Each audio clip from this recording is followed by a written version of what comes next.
قرآن مجید کے اندر نبی صلی اللہ علیہ وسلم کو حکم دیا ہے وَاذْكُرْ فِي الْكِتَابِ إِبْرَاهِيمَ إِنَّهُ كَانَ صِدِّيقًا نَبِيًّا کہ اے نبی اس کتاب میں ابراہیم علیہ السلام کا قصہ بیان کرو کیونکہ وہ ایک راست باز انسان اور نبی تھے۔ ابراہیم علیہ السلام کی جو زندگی ہے واقعات سے بھری پڑی ہیں، بہت سے واقعات ہمارے لیے سب کا موضوع ہیں، کیونکہ فَاتَّبِعُوا مِلَّةَ ابراہیم حنیفا، ہم کو حکم یہ ہے کہ ہم بھی ملت ابراہیم کی پیروی کریں۔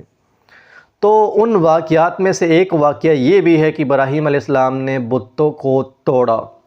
اصل میں جب ابراہیم علیہ السلام نے اپنی قوم کو سمجھایا کہ یہ جو تم نے خدا بنا رکھے ہیں، بت بنا رکھے ہیں، خود ہی ان کو تراشتے ہو، پھر ان کی عبادت کرنا شروع کر دیتے ہو، یہ نہ نفع دے سکتے ہیں نہ نقصان دے سکتے ہیں، ان کی عبادت چھوڑ دو اور ایک رب کی عبادت کرو۔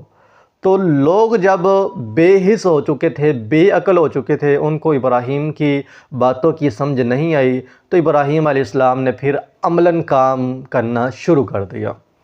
ابراہیم علیہ السلام نے کیا کیا؟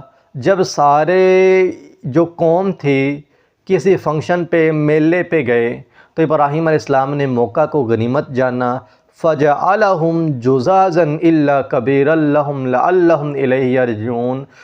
ابراہیم علیہ السلام نے پکڑی کلہاڑی، سب کو تہس نہس کر دیا، سب کو توڑ دیا اور ایک بت کو چھوڑ دیا اور کلہاڑی اسی کے کندھوں کے اوپر رکھ دی۔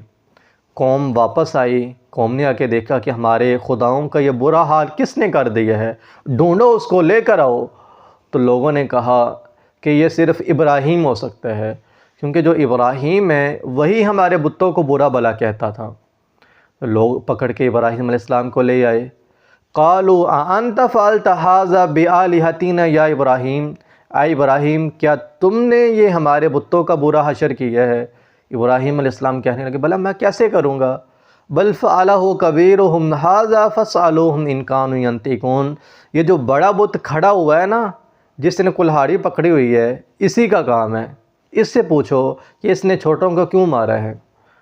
تو اب ہکے بکے رہ گئے کہ ابراہیم علیہ السلام کو کیا جواب دیں۔ کہنے لگے ابراہیم تو ہمیں مذاق کر رہا ہے، تمہیں پتہ بھی ہے کہ ہمارے یہ جو خدا ہیں بولتے نہیں ہیں۔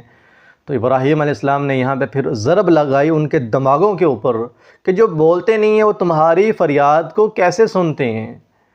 قال افتعبدون من دون اللہ ما لا ينفعکم ولا یضرکم، کہ تم ایسے بتوں کی پوجا کر رہے ہو، ایسے خداؤں کی پوجا کر رہے ہو، ان کی عبادت کر رہے ہو جو نہ نفع دے سکتے ہیں نہ نقصان دے سکتے ہیں، بلکہ نفع نقصان تو دور کی بات وہ اپنی حفاظت نہیں کر سکتے۔